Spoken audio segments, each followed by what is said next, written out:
All right, I'm back with another video about his false teachings, and this is a bishop, Robert Barron. But I first want to tell you in the description below, I have a zip file that has the 4 Gospels combined together into one true long story. So it's in order, and it's free. So and it's in a group that I show all the text, so you can look at the books of what I took away.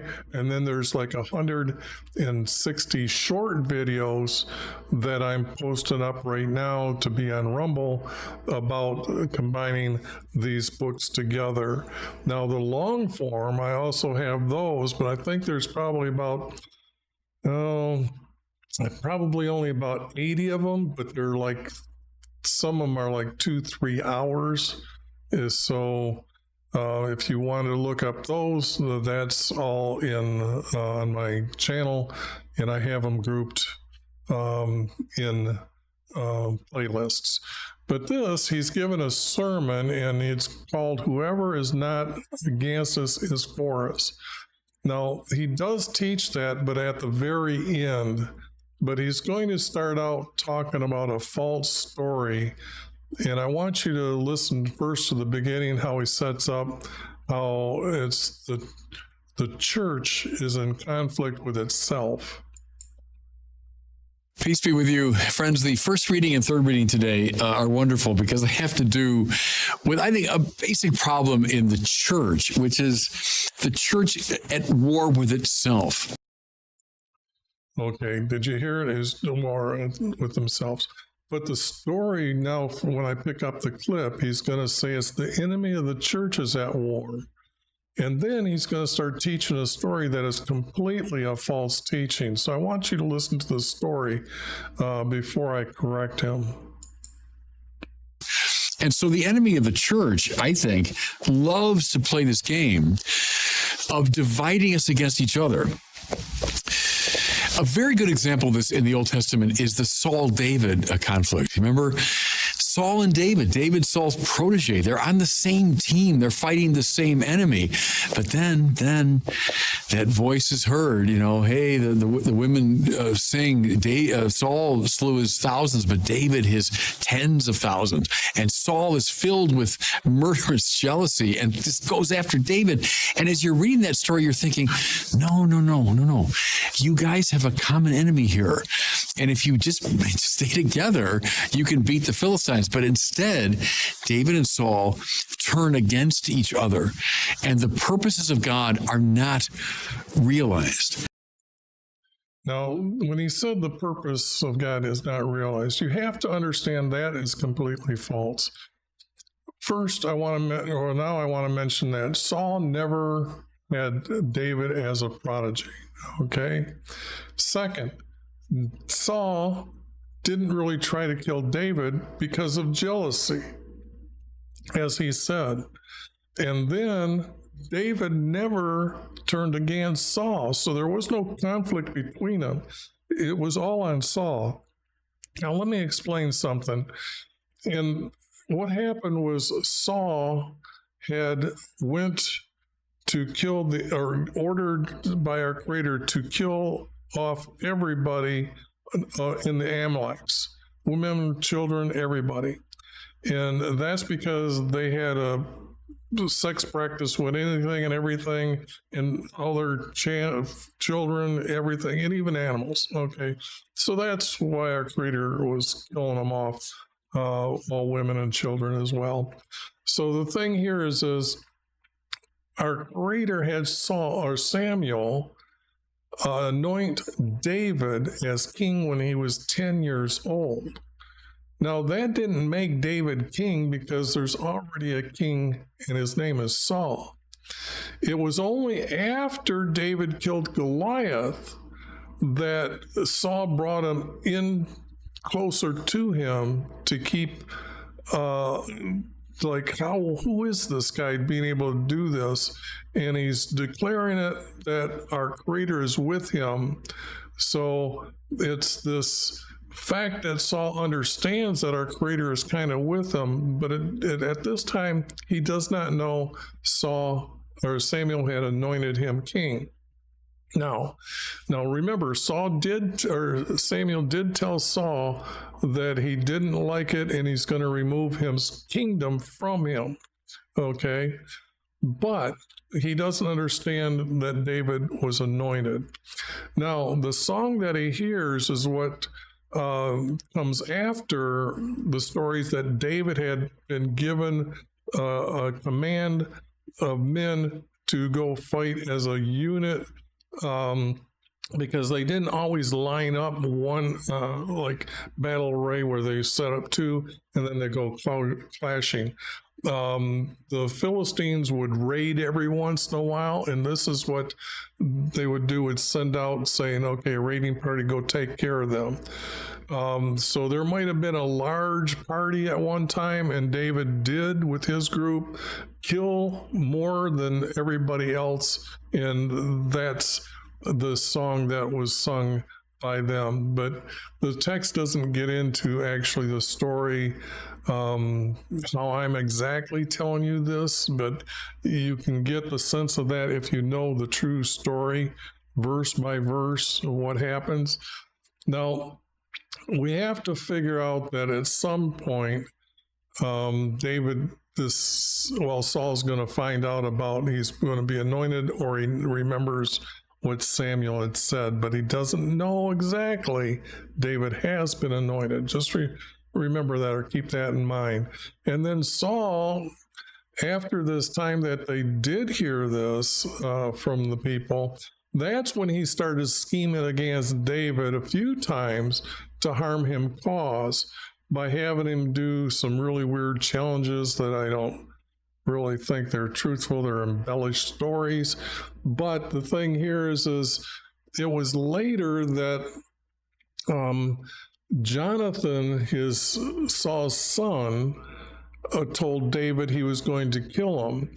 So what David and Jonathan did was talked together about this, because David can't figure out how come he's trying to kill him. And then it goes to this fact that Jonathan says, I'm going to go and approach my dad at this meal that you're to be at, to find out if he is going to truly want to kill you. And it's at this meal that David doesn't show up, and then Saul gets mad at Jonathan and tells Jonathan, David needs to die, or you will not become king, nor your sons after you become king. That is Saul's reason to kill David. Now he knows, somewhere in the text that's not mentioned, that he now knows he was anointed, okay? Because even later, Abner, who is Saul's commander, after Saul dies, then he finds out, Abner finds out then that David was anointed. So the story of who knows what at what time, we know the story of Abner when he finds out, because that's how he announces that, look, I'll bring Israel together when they were divided into two. And this was before our Creator divided the nation Israel into two nations. They were already separated somehow. The text is lost. There's like maybe 200-300 years missing of the text. So the only thing is from the promised land, all of a sudden there's a couple hundred years, and then there's these problems of the people now wanting a king, and so our Creator gave him Saul as a king. So, but what happened was, it was after that time that Jonathan found out from his father why he needs to be killed. Then he goes and tells David. Then David flees from Saul. But it was later that Saul found out where David was hiding, and he sets out to kill him. Now he camped out, and what David and his brother did is went to Saul's camp, and as Saul was sleeping, they went in, because David wanted to take his sword and I think his drinking flask of water. And what happened there is that his brother, while they were in there, wanted to kill Saul and be done with Saul chasing him. And David tells him, do not kill Saul. Okay. Now, I'm not sure if he says it or not at that time, but he's going to tell him a second time. I know that when David was hiding in a cave, and then Saul came into the cave to go to the bathroom, and then as he was coming out, David came out and said, I could have killed you here. My men wanted to kill you, but I will not kill our Creator's anointed king. So David was never in conflict with him and had plenty of chances to kill him. So for him to start telling you that Saul and David were at conflict like enemies against each other, that's, I guess, is something about who's against us is for us or something like that. But now listen to a teaching here from him. A very good example of this in the Old Testament is the Saul-David conflict. Remember? Saul and David, Saul's protege, they're on the same team. They're fighting the same enemy. But then that voice is heard, hey, the women sing, Saul slew his thousands, but David his tens of thousands. And Saul is filled with murderous jealousy and just goes after David. And as you're reading that story, you're thinking, no. You guys have a common enemy here. And if you just stay together, you can beat the Philistines. But instead, David and Saul turn against each other, and the purposes of God are not realized.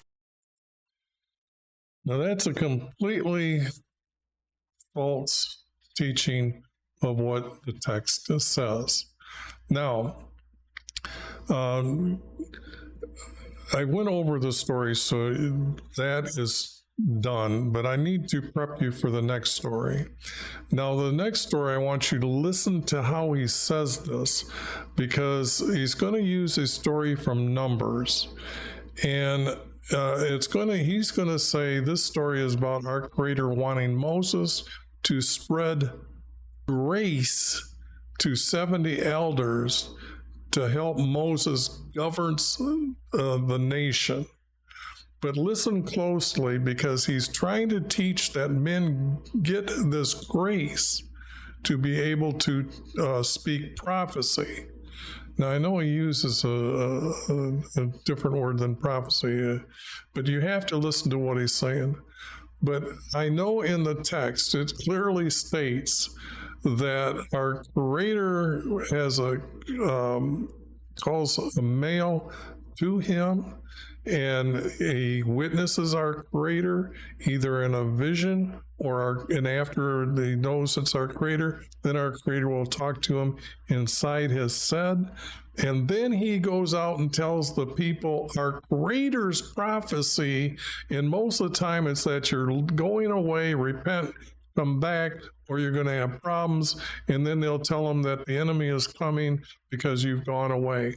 So this needs to be listened to how he says this grace gives them this gift of prophecy. Well, perhaps somewhat less dramatic, but still very illuminating example is in this book of Numbers, in our first reading.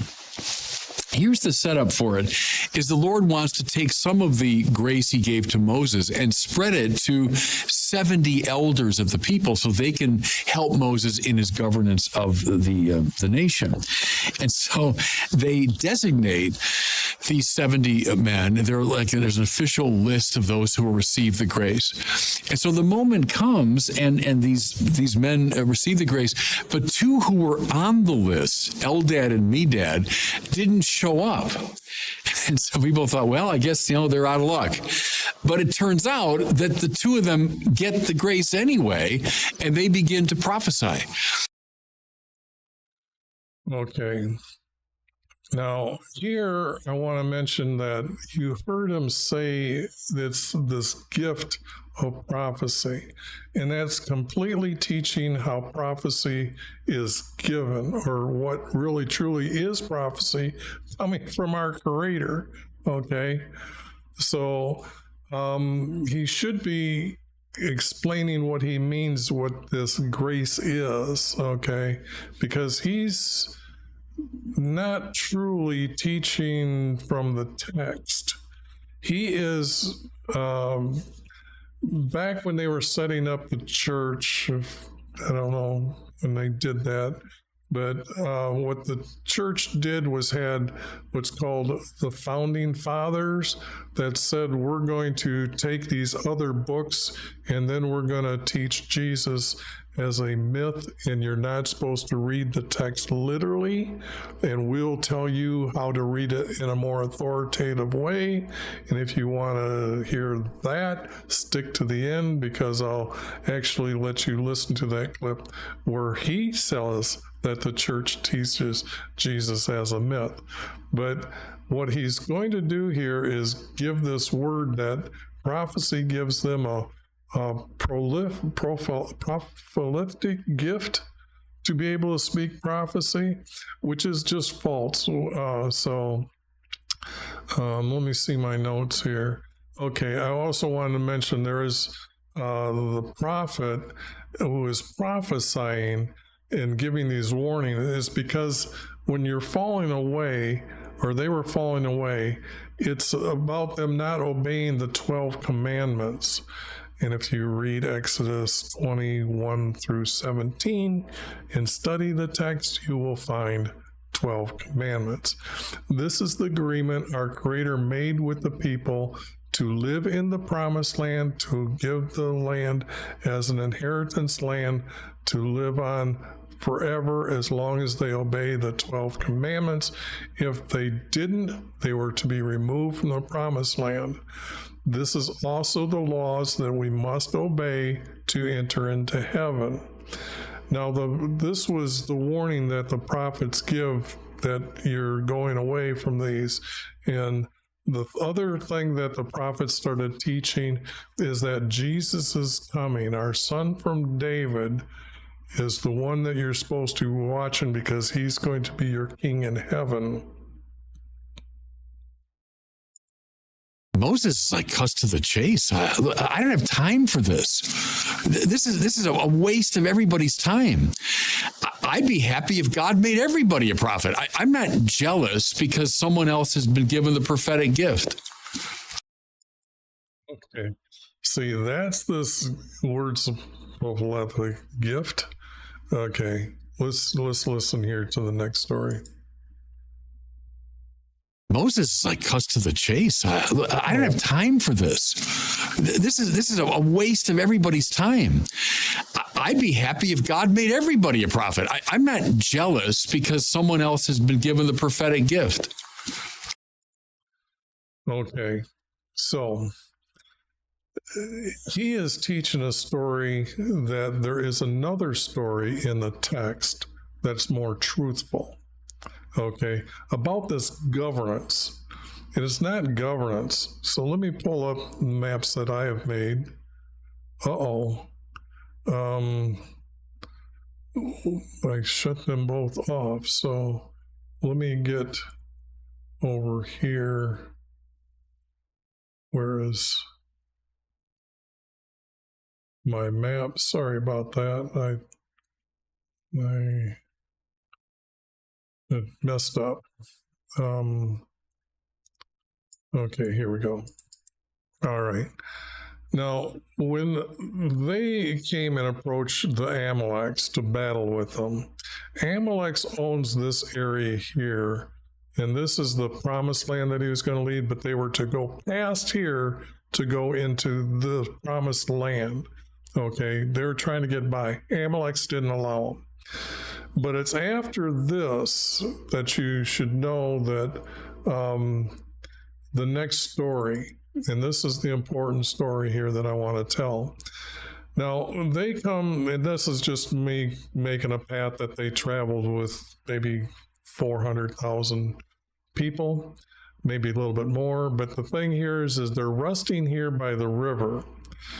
Now, when everybody tells you that Moses went into the Sinai, or into what we know as Saudi Arabia, and marries, here's the true story here, because here is Edom, and it's a mount, and this is where Moses was walking around by this mount that he's seen the burning bush. Now the thing here is it's his father. And now the text will give you two different names for this guy. I will use his name, Raphael, okay? And it is Raphael who comes to meet Moses because he's heard such great things about what our Creator is doing for them. So the thing here is when he meets him and he tells him, he witnesses the next day of Moses sitting in a chair and people lined up, and he's judging their cases, the governance of the people. So the thing here is he notices that he's going through so many people that it's taken almost a whole day to hear these problems that people are lining up to find out the answer for a judgment. That's why Moses is known as a judge, and he sits in the chair of a judge. Now, the thing here is it is Raphael who then tells Moses that I got an idea, that if you go teach the Levites this truth or this knowledge, then they can judge the smaller ones, but if they have a harder one, they bring it to you. Now, this is also part of our Creator telling them that once they conquer the promised land, in each of the tribes' land, they're supposed to be known as a refuge city. And the refuge city is to hear out the person who has killed somebody or accidentally killed somebody, but he could flee there to be judged by how the judges were to figure out, go and investigate. And what happens is that if he is found to kill people or kill them on purpose, then the family has a manslayer, is the way the text says. He has the right from the family to come out and kill the guy, and he only has to go and make an offering that I did this because this is what you told me, but you also told me that I'm not supposed to kill, so I'm seeking your forgiveness because you guided me to kill him. Now, the other part is that when he is not, or has been found not guilty of purposely killing him or unwillingly, and it was an accident, they would bring him back, tell him everybody, hey, he did it by accident, and he can still raise his family on his inheritance land, and it's okay to still be friends with them. So that is, then he has to make his sin offering for killing or accidentally, and then our Creator will forgive him. So that's the story of how the Levites ended up becoming the judges. They didn't get to have this grace to be able to prophesy by. That's why I said the story, there's a lot of times in the text there's two different stories. I bet you didn't even know there was two stories of the great flooding or the great flood. And I call it the great flooding because there it was just rain coming down, and it caused great floods all over around the world for raining for this amount of time, for I think like 3-4 months in a row, and then that's what caused all the great flooding. But he didn't kill off everybody in the second story, so a lot of people think the water went all the way up to covered Mount Everest. So like I said, you can tell an over-embellished story when you find the other story, and it makes more sense to you.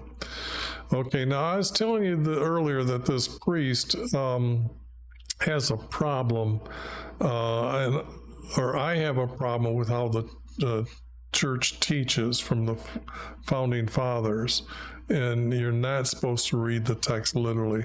I have that I got a clip from a video that has more of what this story is about, but I want you to listen to him say that Jesus they teach as a myth.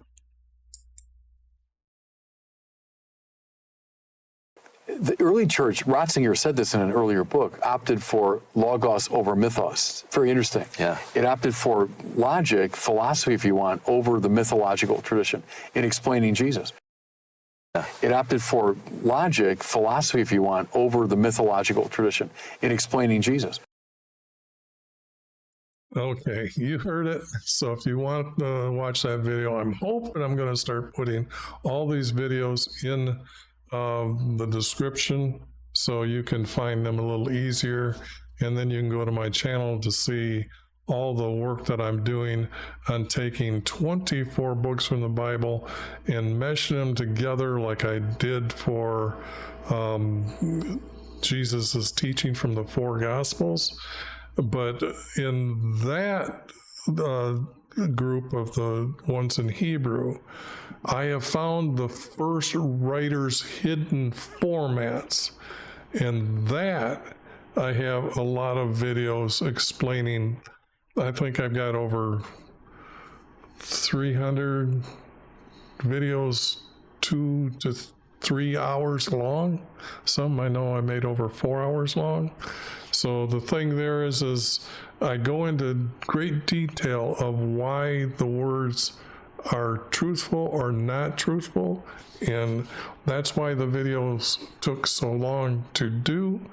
But it actually proves that there are first writers formats in the Hebrew text, and they have been covering up the text to teach Jesus as a myth and have all these double stories they had to see the people knew the stories, but the newer born people, they had to put a second story in and then never teach this story. They would teach the new stories that they were putting in. So yes, the church does not believe Jesus existed. So anyway, I'll see you in the next video. I'm posting them every Sunday about this guy. He's just, I want you to hear it in his words how much the church is teaching the text wrong. And I've gave my examples and told you in detail what's going on. So I hope you stop by every Sunday to listen to the next video and learn from what I'm teaching, because in a couple months I'm going to have the Hebrew text in the book that I've got now in the zip file. I'm going to put it together, and it's going to be a PDF that you can go through and read it that way. Now in the description a little bit later down, there is a video that our creator's hidden formats are in there, but they're a little bit more sophisticated, and I felt that even though I can prove it, that they're there, I think people would have a harder time trusting that text. But when I show how I'm finding the first writer's formats being very sophisticated, they actually wrote in columns. And that's what you'll see in the text that I'm doing in the next month or two, that when I put them all together, it will be in columns. In Jeremiah something, the scribe ran to the king and said, this is prophesied by Isaiah, and this is what's said. The king said, read it to me. And it says after he read 3 or 4 columns, the king grabbed it from him and threw it into the fireplace. So there's a lot that I'm going to teach you that's a lot different than what you know, but the teaching that I'm revealing is the true truths about Jesus.